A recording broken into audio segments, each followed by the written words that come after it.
Ya, jadi mengenai kebijakan dividen ini ada beberapa alasan kenapa perusahaan itu secara merata ya terhadap semua keuntungan atau net income yang jadi artinya di sini ada beberapa pertimbangan yang menyebabkan kenapa nilai laba perusahaan itu tidak saham. Ya.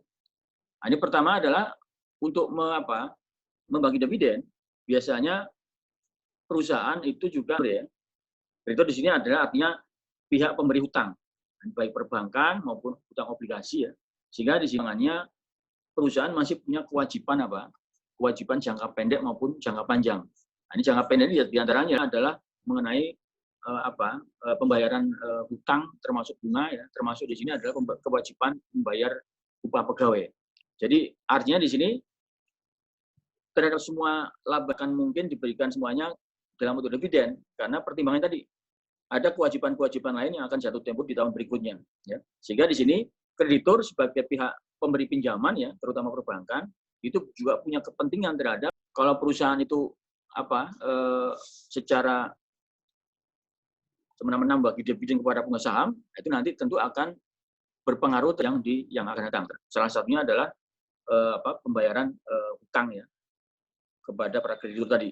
Sehingga di sini biasanya untuk membagi dividen ini perlu adanya pertimbangan tadi, kewajiban jangka pendek tadi, jangan sampai tahun depan itu tidak bisa melakukan operasional karena uangnya habis untuk dibagikan dividen kepada pengusaha saham ya. Nah, ini alasan pertama itu karena adanya pertimbangan dari kreditur tadi.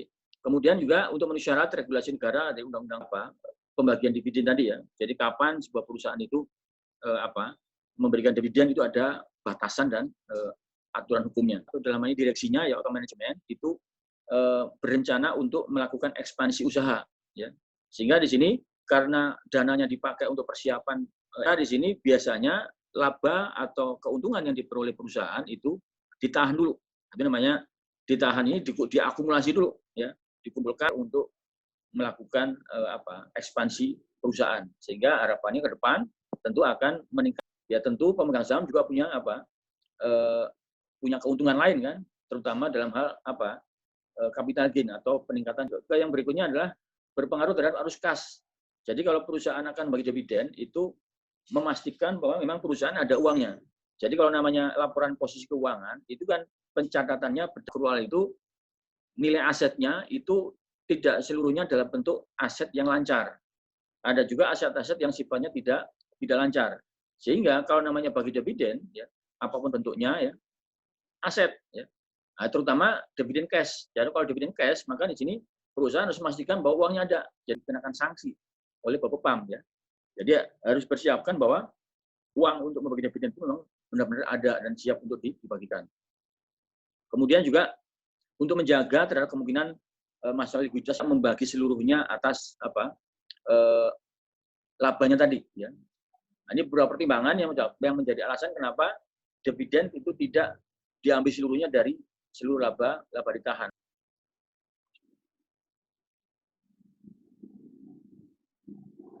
Ini masih ada yang masuk ya? Enggak ada ya? Ya. Nah, ini berikutnya ini saya kira sama tadi ya. Jadi beberapa alat tadi tidak dimaksimalkan ya berdasarkan dari laba ditahan. Ya, pertama di sini kondisi keuangan perusahaan ya. Perusahaan itu akan bagi dividen atau mengumumkan bahwa perusahaan di dalam RUPS itu memutuskan akan bagi dividen, maka di sini pihak manajemen memastikan bahwa mereka memang memiliki dana ya untuk bayar dividen tadi ya. Jadi di sini kalau misalkan tidak akan bisa dibagikan kecuali dividennya dalam bentuk bentuk saham ya. Nah, ini artinya di sini nanti ada beberapa jenis dividen ya yang yang bisa dibagikan kepada empat. Pertama adalah cash dividend ya, ini yang umum ya. Kemudian ada property dividend, jadi dividen dalam bentuk properti. Properti itu bukan hanya aset tetap ya, bisa juga berupa investasi dibagikan kepada para pemegang saham. Kemudian juga ada istilah liquidating dividend, ya, di mana dividen di sini itu mengambil sumber pendanaannya itu diambil dari modal. Jadi bukan hanya dari keuntungan operasional perusahaan. Jadi atau laba ditahan. Return itu merupakan akumulasi dari net income yang diakumulasi tiap tahun, itu diakumulasi dalam return earning. Jadi kalau liquidating, artinya di sini sumber dananya itu bukan hanya berdasarkan dari laba ditahan, tapi ada kemungkinan dia jelaskan seperti itu. Dan terakhir ini share dividend. Share dividend ini adalah dividen dalam bentuk saham. Jadi pemegang saham itu mendapatkan lembar saham tambahan sebesar nilai parnya berapa. Jadi kalau misalkan ada pemegang saham punya 100 lembar saham, maka dia dapat dividen sebanyak 10 lembar baru. Jadi artinya di sini jumlah lembar sahamnya menjadi jelas ya. Jadi dari keempat jenis dividen tadi itu akan berpengaruh pada jumlah equity, kecuali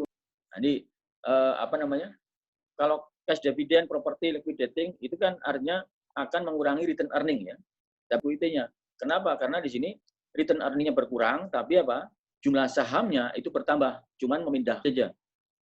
Jadi kalau share dividend itu kenapa tidak berpengaruh pada total equity? Karena hanya memindahkan dari return earning ke, jadi nilainya itu ditukar aja. Ya. Jelas ya? Ada pertanyaan di sini? Belum ya? Yang menggunakan dividen saham, perusahaan tidak membayarkan jumlah aset. Jadi kalau bentuknya dividen saham, dia tidak ada pengeluaran. Jadi artinya di sini menambah jumlah saham saja ke masing-masing pengusaha saham yang lama.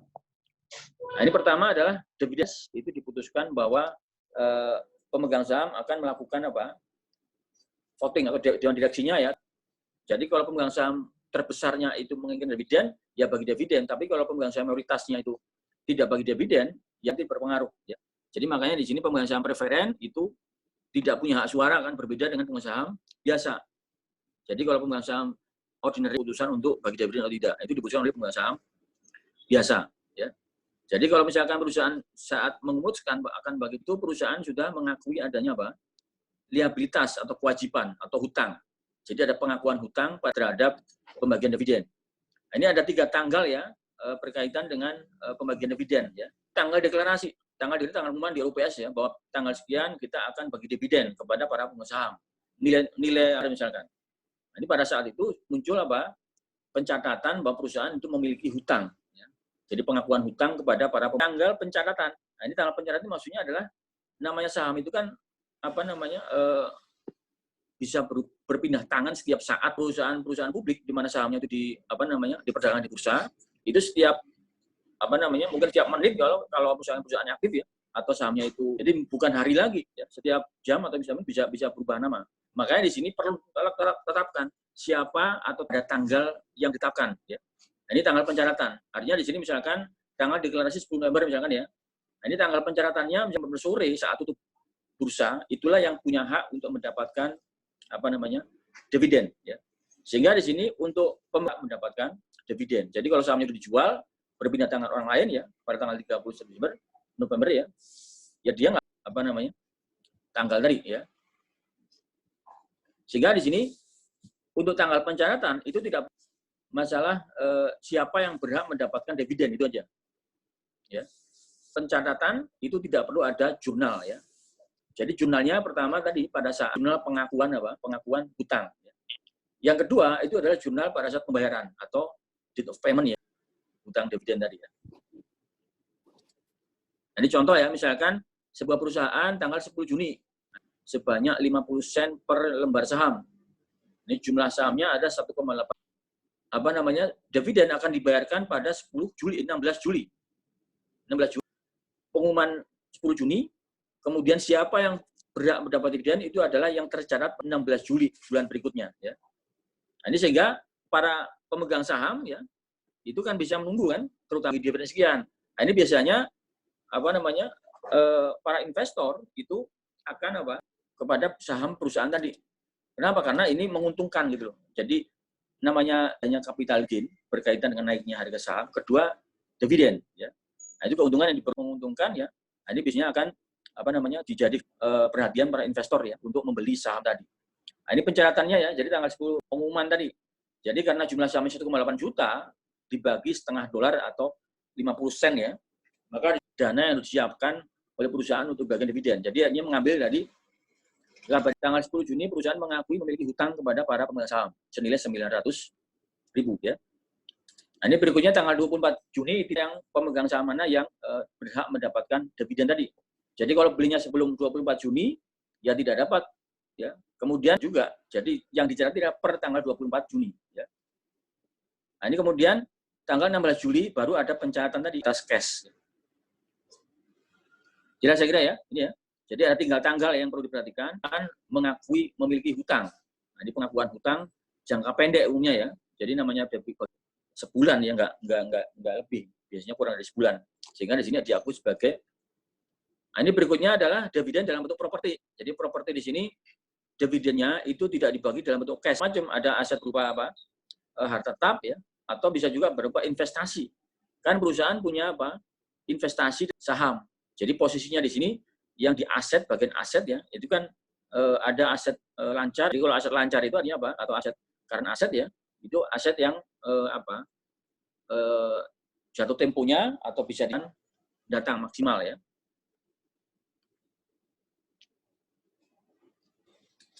Nah, ini berikutnya adalah ini mengenai berapa nilai aset yang dibagikan tadi. Karena penyesuaian terhadap nilai fair value-nya ya. Jadi sebelum dibagikan, maka di sini pernah asetnya kan akan dibagikan kepada para investor kan ya dalam bentuk saham dalam bentuk dividen.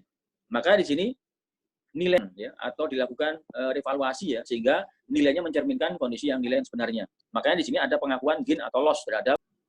Di contoh yang misalkan Stand Limited, nah ini membagi dividen berupa surat berharga, investasi surat berharga. Baik float trading itu investasi dalam bentuk surat berharga yang diperdagangkan. Investasi tadi itu nilainya 1,25 juta dolar Hong Kong ya.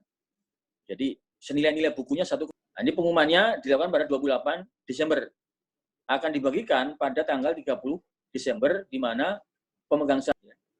Kemudian pada tanggal deklarasi nilai investasi tadi surat berharga tadi itu adalah sebesar 2 juta. Padahal ya. Jadi makanya di sini pada saat pengumuman itu perusahaan tadi mengambil return earning tadi ya.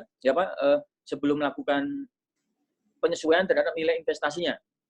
Jadi melakukan restatement ya dengan cara menambah nilai investasi juta. Nah, ini diakui sebagai unrealized holding gain.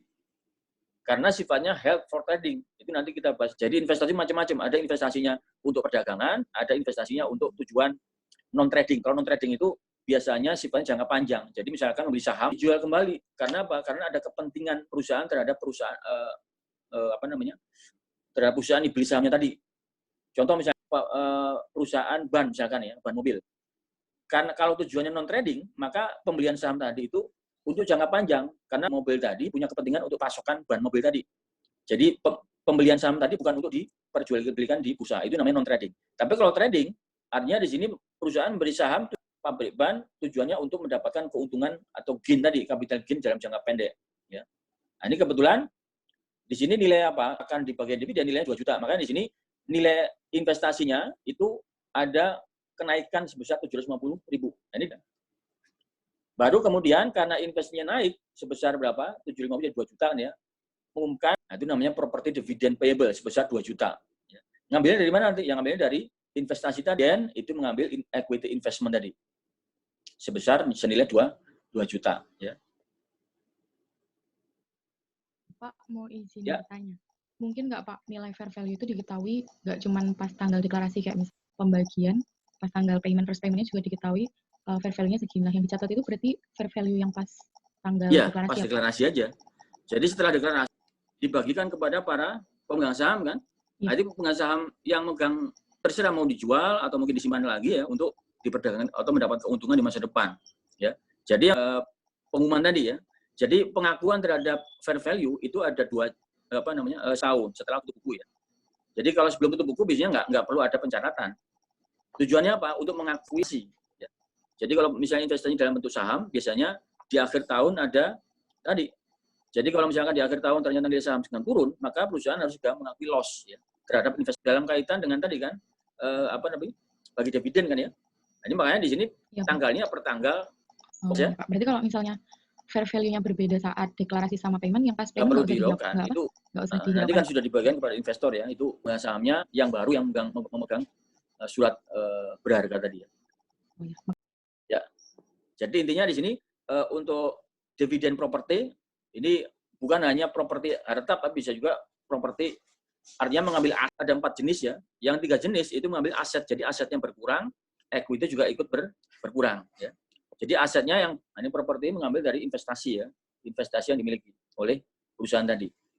Nah, ini berikutnya adalah liquidating dividend. Sebenarnya sama, hitungan untuk membagi dividen itu bukan hanya berdasarkan return earning ya. Jadi dana untuk memening. Jadi makanya di sini mengambil dari mana? Ya mengambil dari equity. Jadi seolah-olah di sini pemegang saham itu mengambil modalnya kepada perusahaan di mana ada nilai par, ada nilai premium ya. Nah, ini biasanya kalau liquidating itu artinya nanti perusahaan itu mengambil harganya itu di atas nilai par tadi ya. Jadi dividen likuidasi lebih mengimplikasikan return atas modal investasi ya. Jadi bukan berdasarkan misalkan sebuah perusahaan tambang itu menerbitkan dividen kepada para pemegang sahamnya senilai 1,2 juta pound. Cash dividen yang diambil untuk pembagian dividen adalah 900.000. Sisanya itu mengambil dari, jadi karena di sini sebagian atau dari 1,2 juta 900.000 mengambil dari laba ya, maka di sini return earning-nya itu hanya 900. Jadi mengambil sebagian dari kelebihan dulu waktu dia membeli saham di atas nilai par dulu ya. Nah, ini sebesar 300.000 bentuk cash juga ya. Jadi nanti pada saat pengumuman kan ada pengakuan hutang dividen ya sebesar 1,2. Tapi di sini sumber